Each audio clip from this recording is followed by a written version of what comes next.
ओम नमः सिद्धेभ्यः। ओम नमः सिद्धेभ्यः। ओम नमः सिद्धेभ्यः। ओंकार बिंदु संयुक्तम नित्यं ध्यायन्ति योगिनः कामदं मोक्षदं चैव। ओंकाराय नमो नमः। मंगलम भगवान वीरो मंगलम गौतमो गणी मंगलम कुंदक कुंडारो जय धर्मोस्तु मंगलम्। सर्वमंगल मांगल्यम सर्वकल्याणकारकम प्रधानां सर्वधर्माणां जैनं जयतु शासनम्। जैनं जयतु शासनम्। जैनं जयतु शासनम्। इस भवतरु का मूल एक जानहु मिथ्या भाव ताको कर निर्मूल अब कहिए मोक्ष उपाय। कहिए मोक्ष उपाय। जय बोलो देव शास्त्र गुरु की जय हो।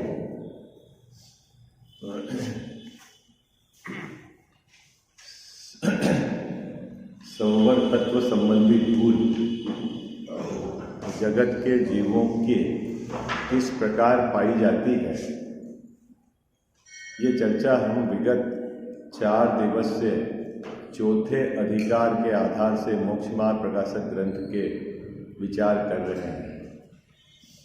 आप उसमें से 3-4 बिंदु जो महत्वपूर्ण हैं, जो आपने समझे हैं, जिन बात को आपने विचार की कोटि में लिया है, आप में से कोई बता सकता है? विगत 4 दिवस से जो अपनी चर्चा चल रही है, चौथे अधिकार के आधार से सामान्य जीव की संवर तत्व संबंधी भूल किस प्रकार पाई जाती है, उसके 4 बिंदु। कितने बिंदु? हाँ, बहुत सुंदर। देखो, टेक्चंद जी बाबू जी ने पहला बात बताया कि संवर आश्रव के अभाव का नाम है। बहुत सुंदर। क्या कह जाओ साहब? संवर मतलब क्या? आश्रव के अभाव का नाम है। दूसरा बिंदु बोला, बहुत सुंदर। दूसरा देखो, मासा जी ने बताया, जो जीव आश्रव को यथार्थ नहीं जानता वह संवर को भी यथार्थ नहीं जानता। क्या? दूसरा बिंदु क्या है? जो जीव आश्रव को यथार्थ नहीं जानता वो संवर को भी यथार्थ नहीं जानता। क्यों भैया, ऐसा क्यों लिखा? क्योंकि आश्रव के अभाव का नाम संवर है। क्या कह जाओ सर? ऐसा क्यों लिखा टोडरमल साहब ने? आश्रव के अभाव का नाम संवर है। यदि वह किसी एक आश्रव को संवर माने और किसी एक आश्रव को आश्रव माने तो वह जीव आश्रव को भी नहीं जानता और संवर को भी नहीं जानता। बात पकड़ में आई आपको? क्या कह जाओ साहब? क्या कोई जीव यदि एक आश्रव भाव को आश्रव माने और एक आश्रव भाव को संवर माने तो वो आश्रव को भी नहीं जानता और संवर को भी नहीं जानता। ठीक है। तीसरी बात, बहुत महत्वपूर्ण बात है तीसरी। बताओ भैया, आप मेरे का। हाँ, ये तो चौथा बिंदु। तीसरा बिंदु ये था कि आश्रव दुख रूप है। क्या? आश्रव क्या है? दुख रूप है। और दुख मिटाने के लिए अपने को क्या मिटाना है? आश्रव मिटाना है। अरे भाई, सरल है, बात समझ में आई। आश्रव क्या है कहते सब? दुख रूप है। और दुख मिटाने के लिए क्या करना है? अपने को आश्रव मिटाना है। लेकिन यह आश्रव का तो संवर करता नहीं। क्या?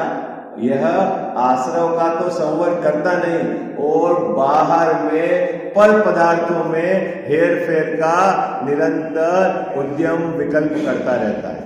ठीक है, बात पकड़ में आ गई? कितनी सरल बात है।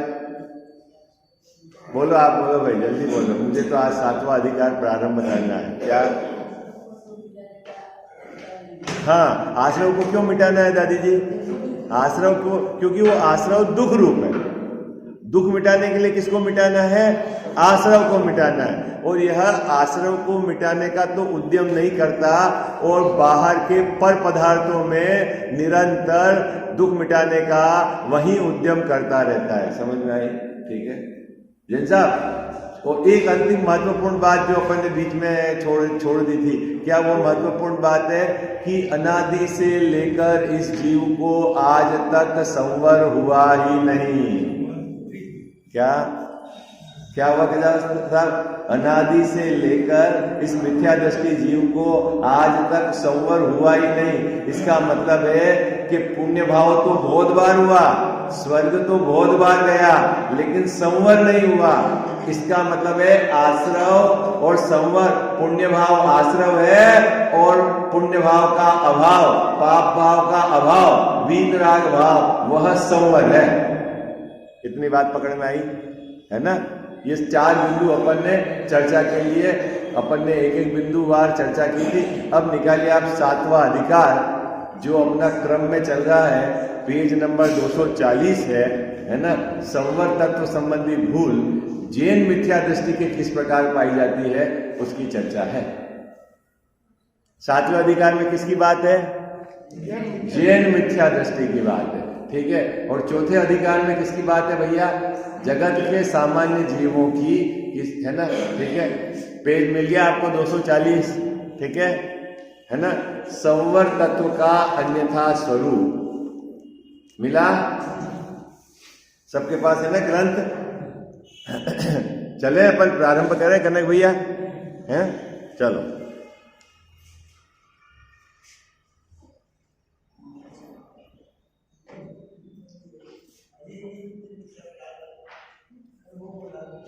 चले भाई, चले भैया, बराबर है ना? सबने नींद तो अच्छे से निकाली ना रात में, है? समझने की कोशिश करना क्या कहना चाह रहे हैं टोडरमल साहब, और आप क्या मान रहे हो वो बात क्या है। देखो क्या कहते हैं, तथा संवर तत्व में मिला तथा संवर तत्व में, तत्व ने भाव, तत्व मतलब भाव, ठीक है? संवर भाव में अहिंसादि रूप शुभ आश्रव भावों को जानता है। जैन मिथ्या दृष्टि किसको संवर जानता है? शुभाश्रव को संवर जानता है। फिर से क्या कहना कह जाओ साहब?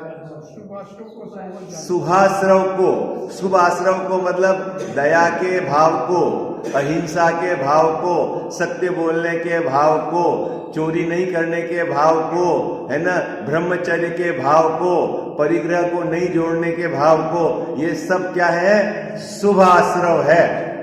फिर से क्या जैन मिथ्या दृष्टि क्या कह जाओ साहब? क्या? फिर से पढ़ो, पंक्ति पढ़ो भैया, कनक भैया पंक्ति पढ़ोगे? क्या कह रहे हैं? तथा संवर तत्व में अहिंसादि रूप, अहिंसादि में क्या लेना? 5 पाप है ना, हिंसा, झूठ, चोरी, कुशील और परिग्रह, है ना? ये 5 पाप है। और इन 5 पापों का जो एक देश त्याग वो अहिंसा आदि अणुव्रत है, और इन 5 पापों का सर्वदेश त्याग अहिंसा आदि महाव्रत है। ठीक है, मतलब व्रत के भाव, अहिंसा आदि में क्या लेना? व्रत के परिणाम, व्रत के परिणाम को क्या लिखा कहता जाओ साहब यहां पर? शुभाश्रव है।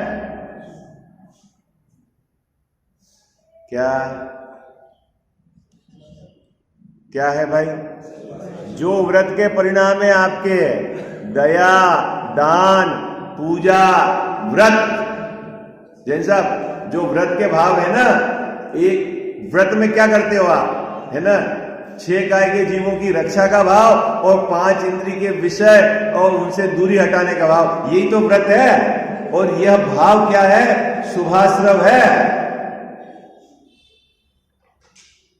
क्या है? तो साहब क्या दिक्कत है, संवर तत्व संबंधी भूल क्या हुई?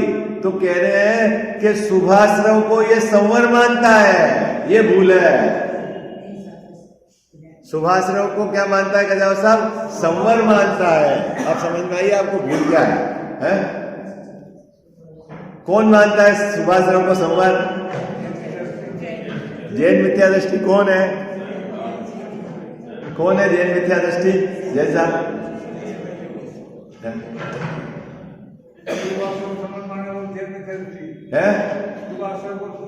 जहां शुभाश्रव को जो संवर माने वो जैन मिथ्या दृष्टि। अपन क्या मानते हैं?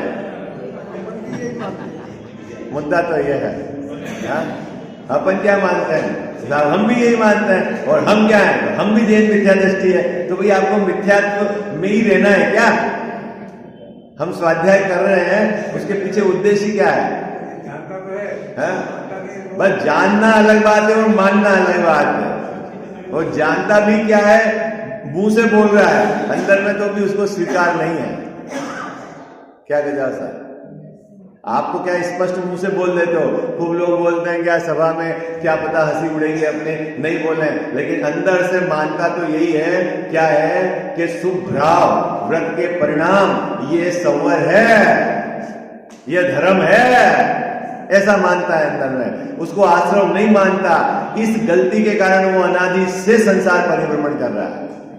किस गलती के कारण? कि हाँ, शुभ भाव को संवर मान के बैठा है, शुभ भाव को धर्म मान के बैठा है, जबकि वो तो आश्रव भाव है। ऐसी गलती कौन करता है? मैं कर रहा हूं। कब से मेरी गलती है ऐसी? आजादी से गलती। अब आप बोलो, सामने स्पष्ट पंक्ति में लिखा हुआ अर्थ निकल रहा है कि नहीं निकल रहा है? पहली पंक्ति पढ़ो भाई आप। आपको ऐसा नहीं लगना चाहिए कि मैं अपनी मर्जी की बात कर रहा हूं। ये बात टोडरमल साहब की है, अनेक आचार्यों के आधार से कही है, केवली भगवान की बात है। क्या है ये जो अपने यहाँ जो पढ़ रहे हैं ना, ये मेरी घर की बात नहीं है, न मेरे घर की है, न ये कोई कांजी स्वामी के घर की है। ये दिगंबर आचार्यों की बात है, केवली भगवान की बात है। आई बात समझ में? हाँ, अब आपको मानना है तो मानो, अगर सुखी होना है तो, और नहीं मानना है तो जो नहीं मानेगा वो जब तक नहीं मानेगा तब तक दुखी रहेगा। ये एक फार्मूला फिट कर लेना।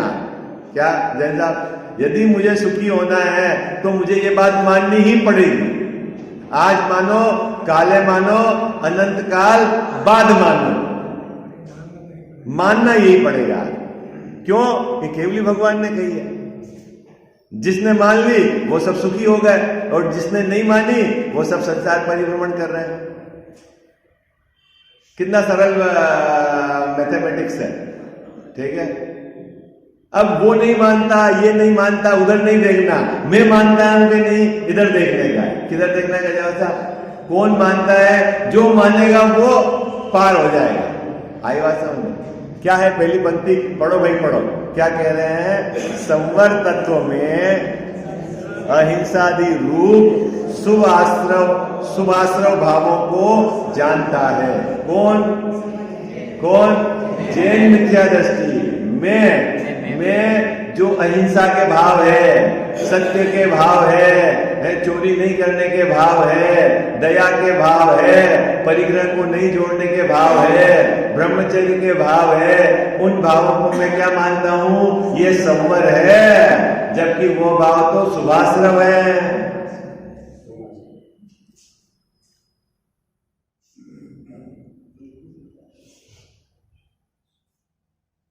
अरे ये पंक्ति का अर्थ समझ में आया कि नहीं आया? आ गया क्या साहब? क्या है? दया के भाव, दान के भाव, तीर्थ यात्रा के भाव, पूजा के भाव, मंदिर बनाने के भाव, विधान करने के भाव, व्रत करने के भाव, यह न परिग्रह को कम रखने के भाव, ये सब क्या है? शुभ आश्रव है। और जैन मिथ्या दृष्टि उनको क्या मानता है? संवर। इसीलिए वो मिथ्या दृष्टि है। गजब की बात है। दया के भाव करते हुए, पूजा करते हुए, तीर्थ यात्रा करते हुए, मंदिर बनाते हुए, फिर भी मिथ्या दृष्टि है।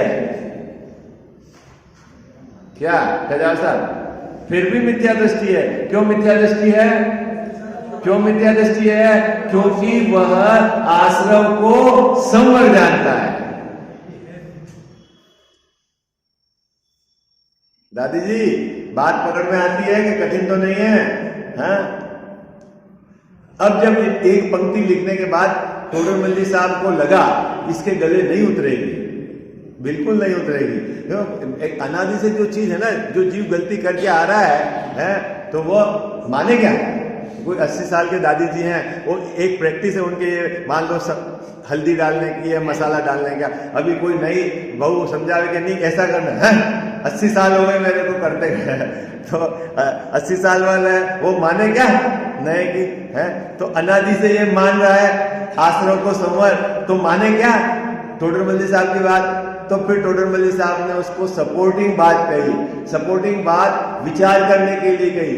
जो जीव वास्तव में विचार करे, खोज करे और अपनी अंदर में श्रद्धा की विपरीतता को देखे और अंदर में उसको आत्म कल्याण की भावना हो, तो वो रास्ता ढूंढ लेगा। और बाकी ढीला पीला होगा वो इस कान से सुनेगा, इस कान से निकालेगा।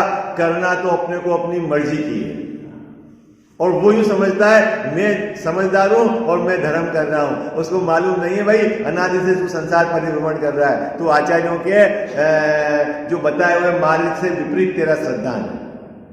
तो टोडरमल जी साहब ने उसको सपोर्टिंग बात कही। क्या पूछा जैन साहब कि जो दया का भाव है उससे पुण्य बंधेगा कि धर्म होगा, ये बता।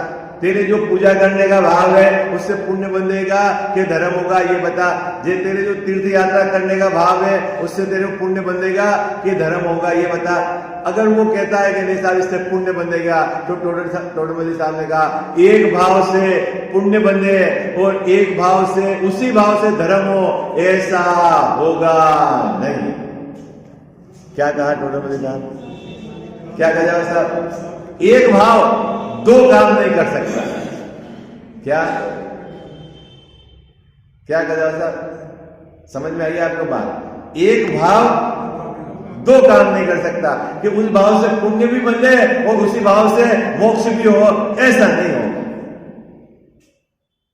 फिर से क्या? ये जैन धर्म का फिजिक्स याद रखना। क्या? एक परिणाम से दो काम नहीं होंगे और दो द्रव्य मिलके एक परिणाम नहीं करेंगे। क्या कजाल साहब? आप और मैं मिलके कोई एक काम नहीं कर सकते हैं। मैं और मेरे ये जो शरीर मिलके कोई एक काम नहीं कर सकता। ये अलग काम करेगा, मैं अलग काम करूंगा। क्या बात कर रहे हो? प्रवचन करने का काम तो एक कर रहे हैं ना ना ना, मैं तो विकल्प कर रहा हूं और अगली का हिलने का काम उद्गत परमाणु का है। आई बात समझ में? दोनों भिन्न है, फिजिक्स है। क्या? उस बात को यहां पर विचार की कोटि में लेने के लिए ऊपर वाली पंक्ति के सपोर्ट में कहा। देखो पढ़ते हैं अपन। परंतु शब्द आ गया ना, परंतु आपका। परंतु मतलब क्या जाओ साहब? रुकना है यहां पर अपने को। रुक कर क्या करना है? जो पहले विचार किया और इन दोनों को मिलाकर विचार करना है। परंतु एक ही कारण से पुण्य बंध भी माने और संवर भी माने, वह नहीं हो सकता। क्या? पूजा करने से धर्म भी होगा और पूजा करने से पुण्य भी बंधेगा, ऐसा नहीं होगा। एक भाव से एक काम होगा। क्या बात पकड़ में आई? टेकचंद जी बाबू जी, दान देने से पुण्य भी बंधेगा और दान देने से धर्म भी होगा, ऐसा नहीं होगा। एक काम होगा। क्या? व्रतों को पालन करने से पुण्य भी बनेगा और धर्म भी होगा, ऐसा नहीं होगा। फिर से कितने लोगों को समझ में आ रही? उतरी गले में बात आपके? नहीं उतरी? सब नहीं उतरी? एक भाव से दो काम कैसे होगा? एक भाव से दो काम कैसे होगा? ये बताओ आप। एक परिणाम दो चीज का निमित्त और उसके निमित्त से दो काम कैसे होगा? परंपरा का मोक्ष का कारण है कि नहीं है? अरे वो बात अभी उसकी चली नहीं रही। अभी एक भाव है, एक भाव है, उससे क्या होगा इसकी चर्चा चल रही है। परंपरा से कहा है वो किस अपेक्षा से कहा है, मैंने बहुत बार आपको समझा दिया ठीक है, नहीं तो भी आप अभी तो यहाँ चल रहा है, आपको अभी जो मंद कसाय का भाव है, पूजा करने का भाव है, इससे पुण्य बंधेगा कि संवर होगा, पुण्य बंधेगा कि मोक्ष में जाओगे, ये बताओ, क्योंकि पुण्य का रास्ता अलग है और मोक्ष का रास्ता अलग है,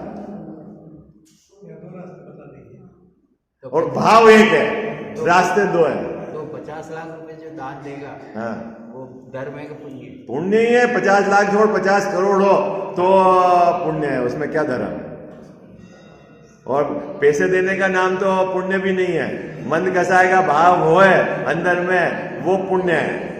क्या वो चक्कर में भी मत पड़ना कि पैसे दे दिए, कभी कभी ऐसा भी होता है, मान कसाई की मुख्यता में भी पैसे दे देता है जी, मेरा नाम होगा, मेरी प्रसिद्धि होगी, अंदर धारा कसाई की जोर मार रही है और बाहर से पैसे दे देता है? बहुत सारे ऐसे होते हैं, बच्चे बड़े बड़े हो गए तो लगना चाहिए समाज में कि हमारे बच्चे तो शादी ब्याह करना है तो मंदिर के मंच पे पहुंचना हो तो दान दे दो। तो अंदर में कसाई की धारा तो कोई दूसरी चल रही है, आपने पैसा खर्च कर दिया तो वहां तो पुण्य का भी नहीं है। हाँ, वो चक्कर में नहीं रहना। हाँ, क्या गजाओ साहब? और अपने इधर तो इस तरह का इन्होंने बंटवारा कर रखा है, 1 लाख बोलो 10,000 दो, ऐसा आपस में एडजस्टमेंट करके बोली लगाते हैं। हाँ, क्या लोगों को अभी समझ ही नहीं है जैन दर्शन में कि दान का क्या स्वरूप है? क्या सामग्री इधर से उधर जाती है, उसमें तो कोई दम नहीं है, वो तो उसका स्वतंत्र परिणमन है, और जीव के मंद कसाय के भाव हुए हैं वो पुण्य बंध का कारण है, धर्म नहीं।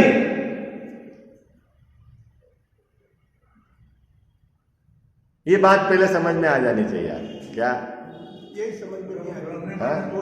हाँ, नहीं माने तो बढ़िया बात है ना, वही तो है श्रद्धांत सच्चा। पुण्य भाव भूमिका अनुसार आते हैं, ज्ञानी धर्मात्मा के जीवन में भी पाए जाते हैं। ज्ञानी वो इसलिए है कि उन भावों को धर्म नहीं मानते। आप क्या मानते हो? आप धर्म मानते हो तो आप अज्ञानी के पालन में खड़े हो, बस इतनी सी बात है। अपने को जैसा अभी क्या पुण्य भाव को चेंज नहीं करना है, अभी सबसे पहली भूमिका में पुण्य भाव को धर्म मानना, इसको अभी श्रद्धा को अपने को करेक्ट कर, जो धर्म मान रहे हैं ना वो जो विपरीत श्रद्धा है हमारी, ये 7 तत्व संबंधी भूल है। क्या यही मेरे समझ में नहीं आ रही। अब इतने दिन से आपको एक ही बात समझ में नहीं आ रही और आप समझने की कोशिश ही नहीं कर रहे। यह ग्रंथ आपके सामने रखा हुआ है, आचार्य भगवंतों की बात है, गहराई से आप विचार करो। हाँ, अभी यहाँ कितना सुंदर तर्क प्रस्तुत किया, भाव एक है, उससे पुण्य बंधेगा कि धर्म होगा, ये बताओ। पुण्य बंधेगा। जिस भाव से पुण्य बन रहा है उस भाव से धर्म नहीं है, वो संवर नहीं है। जिससे भी पुण्य बंधे वो आश्रम बंध है, और संवर क्या है? बंधने वाला भाव नहीं। संवर की पहचान क्या है? कर्म का बंध नहीं होता, उसका नाम संवर है। जिसमें भी बंधे, कोई भी बोलता है कि पुण्य बंध है, उसको संवर मानते हो, तो बंध अलग है और संवर अलग है। यदि आपने बंध को संवर मान लिया तो ये मिथ्यात्व है। ये बात यहां पे संवर तत्व संबंधी भूल है। लेकिन ये बात कजावा साहब पूरे जैन संप्रदाय में मुख्यता से यही बीमारी है। हाँ, उसको लगता है मैं धर्म कर रहा हूं, मंद कसाई के परिणाम को धर्म मान के बैठा हुआ है। वही बात। अब वो कब मिटे? जब वो शास्त्र का अभ्यास करे। बाकी कैसे मिटे बोले? आचार्यों की बात सुने, आगम से मिलान करे, तब उसको जाके समझ में आए कि नहीं ये बात तो गलत है, ये धर्म नहीं है। लेकिन अब स्वाध्याय करे ही नहीं तो क्या करें? और फिर पहले से तो उसकी रुचि कम, और फिर उसको चढ़ाने वाले आ जाते हैं, अरे तो सब है। क्रिया तो जड़ की है, उसमें तो कुछ दम नहीं है। क्रिया तो बिल्कुल जड़ की है। हाँ, उसमें तो कुछ दम नहीं है। हाँ, वो तो जड़ की क्रिया है। जड़ और जीव दोनों होते हैं। कहाँ होते हैं जड़? चांदी की थाली और सोने की थाली में क्या है? कौन सा जीव है? जड़ है वो। द्रव्य है वहां पे जो आपके अष्ट द्रव्य, वो क्या है? वो क्या होता है? नारियल के कूचे से साफ करो कि राख से साफ करो, वो क्या है? वहां कहां है जीव? उसमें धर्म का क्या लेना देना है? लेकिन यदि उसके मतलब वो क्रिया और उसके साथ आपके परिणाम यदि विशुद्ध है, तो परिणाम का आरोप करके उसको भी कहा है कि भाई शुद्ध से करना। आई बात समझ में? गेम तो अंदर परिणाम का है। मान लो कजा साहब, मैं सोने की थाली से भगवान की पूजा कर रहा हूं, ठीक है, और मुझे भगवान के प्रति बहुत बहुमान आ रहा है, धन्य हो प्रभु, ठीक है, मेरे पास तो अभी सोना है, बाकी इससे उत्कृष्ट चीज भी होती तो आपको मैं भेंट करता। एक तो ये भाव है, और एक सोने की भाव थाली से है कि देखो बाकी सब क्या थाली चांदी से, कोई स्टील की थाली से कर रहे हैं, मैं बड़ा सेठ हूं, मैं सोने की थाली से पूजा कर रहा हूं, ठीक है। फिर थाली तो वही सोने की है और भाव विपरीत हो गए दोनों। प्लस फिर सोने की थाली हो तो उपयोग वही लगा रहे, फटाफट पूजा हो, साफ करना है, उसको ले जाना है, पैक करना है, फिर वो झोला अपने को संभाल के रखना है। मंदिर में कहीं भी दर्शन करेंगे तो भगवान की प्रतिमा को देखेंगे तो झोले पे निगाह रहेगी, अरे भैया अभी तेरी ताकत कितनी है? हाँ? हो जाए तो गड़बड़, या तो इतना हो कि फर्क नहीं पड़े तो बढ़िया बात है। हाँ? तो परिणाम तो देखो अंदर। हाँ? मेन तो परिणाम की बात है। हाँ, उत्कृष्ट सामग्री से भगवान की पूजा करनी चाहिए, बिल्कुल बढ़िया बात है। अब वो चावल है ना, अभी आप चावल से करते हो, चांदी के चावल भी आते हैं, गुजरात में चलते हैं, चांदी के चावल से पूजा करते हैं, पता है आपको? क्या सर, आप ये चावल है वो चांदी के चावल से पूजा करते हैं, अच्छी बात है। लेकिन आपको भगवान के प्रति वीतरागता के प्रति बहुमान आया है तो ठीक है, और कोई अंदर में विशेष प्रकार का अहंकार का भाव है तो वो आप अपने परिणाम को पकड़ो।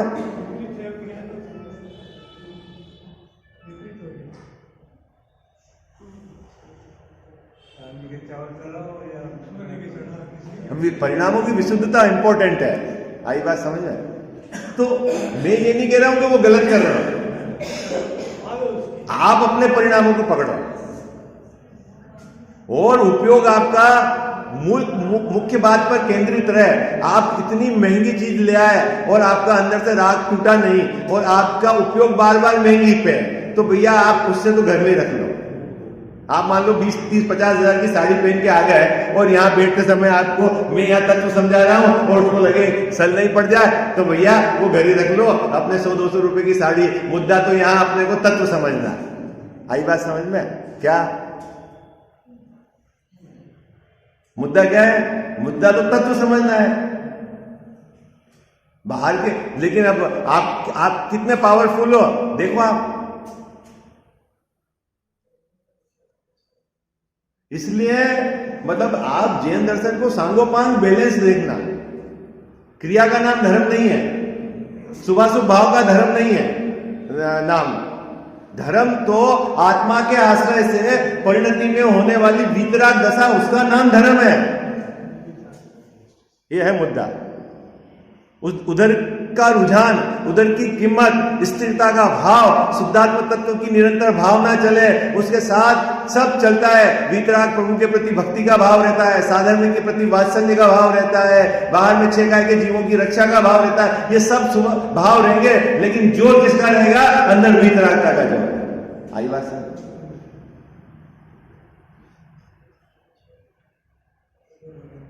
हाँ?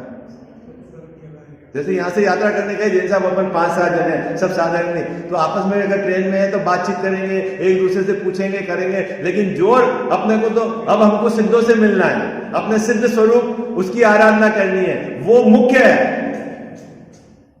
और ये रास्ते में आए हुए भाव है। ठीक उसी प्रकार अपने स्वरूप की आराधना करना, उसमें स्थिरता लाना, ये मुख्य है। इस बीच में पंचपरमेष्ठी भगवंत की पूजा हो गई, साधर्मी वात्सल्य हो गया, मंदिर बन गया, तीर्थ यात्रा हो गई, हो गया, ये तो सेकेंडरी है। उसमें क्या दम है? ये भी भाव आएंगे नहीं नहीं रहेंगे वो भूमिका अनुसार। अब ट्रेन में जाओगे, साधर्मी उपयोगी तो चर्चा है, करें, उसमें क्या दिक्कत है? एक दूसरे की हेल्प भी करेंगे। मैं नीचे उतरा तो पूछूंगा जैन साहब पानी ले आओगे आपको छान के मैं, है उसमें क्या दिक्कत है? लेकिन वो कोई भाव धर्म नहीं है।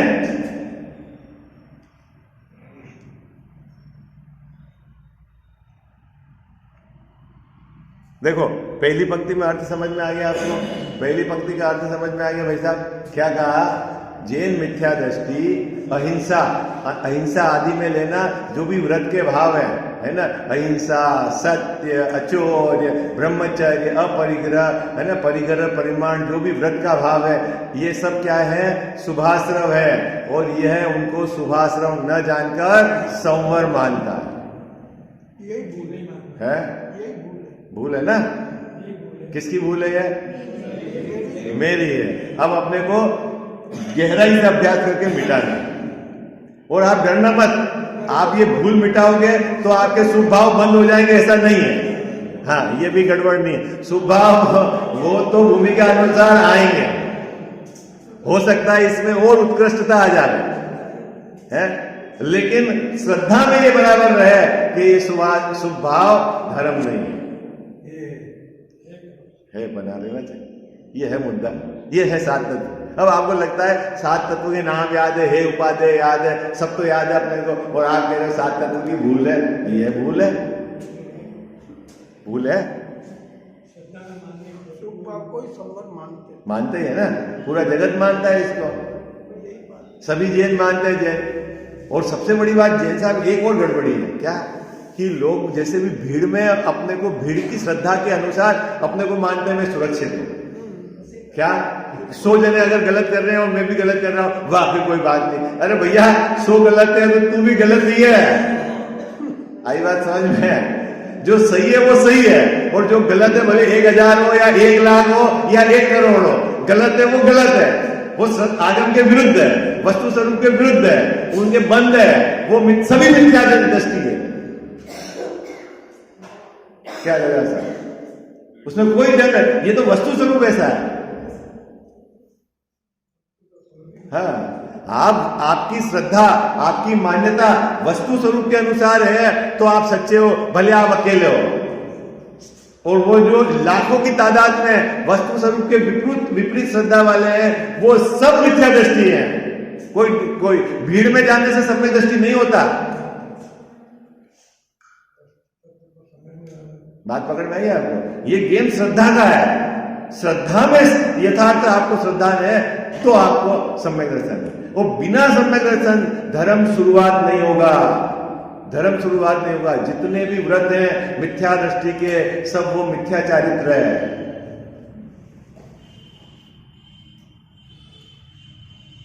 जे जे करनी तन करण छीन। क्या बोलते हो आप? क्या बोलते हो? बोलो।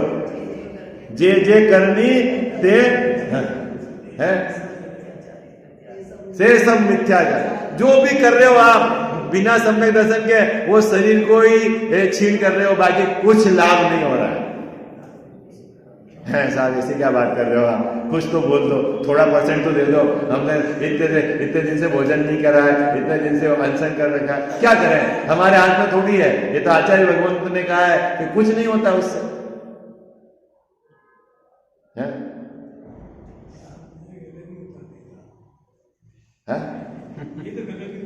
हाँ, नहीं उतर नहीं गले, अब क्या करें? मैं भी क्या करूं? वस्तु स्वरूप ऐसा है, मेरे हाथ में थोड़ी है कि ग्रांट कर दो कि दे दो। है वस्तु स्वरूप ऐसा है। देखो पढ़ो, पंक्ति पढ़ो।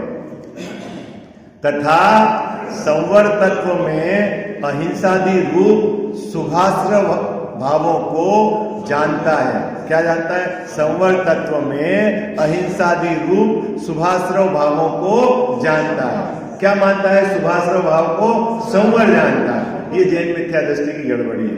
परंतु टोडरमल्ली साहब समझा रहे हैं, एक ही कारण से पुण्य बंध भी माने और संवर भी माने, वह नहीं हो सकता। जैसे ही टोडरमल साहब ने ये बात कही, उसके प्रश्न आ गया, फिर तो मुनि भगवंत के भी 28 मूल गुण पालने का भाव है, शास्त्र लिखने का भाव है, उपदेश देने का भाव है, तो उनके पुण्य बंध होगा कि उनके संवर होगा? ये बताओ, कि उनके एक भाव से दोनों काम होंगे? ये बताओ। उसने क्या प्रश्न खड़ा करा कल्याण साहब? आपके सब प्रश्न खुल जाएंगे, यहाँ पे घबराओ नहीं, एक भी प्रश्न आपका बाकी नहीं रहेगा। तब उसके प्रश्न क्या आया कि जो मुनिराज है उनके एक काल में एक भाव होता है। ओके, जब वो शास्त्र लिख रहे हैं मुनिराज, जब वो दीक्षा दे रहे हैं मुनिराज, जब वो उपदेश दे रहे हैं मुनिराज, जब वो 28 मूल गुण का पालन कर रहे हैं मुनिराज, तब उनके संवर है कि उनके बंध है, पुण्य बंध? ये समझाओ महाराज हमारे को तो, क्योंकि भाव तो एक समय में एक ही होते हैं। ठीक है, कि प्रश्न समझ में आ गया आपको? क्या है ना? अब इसका खुलासा अपन कल करेंगे। ठीक है, प्रश्न बराबर आप समझ के रखना क्या है ना? ठीक है, अभी तो अपन ने पहला पैराग्राफ पढ़ा है, उसके आगे की चर्चा अपन कल करेंगे। ठीक है।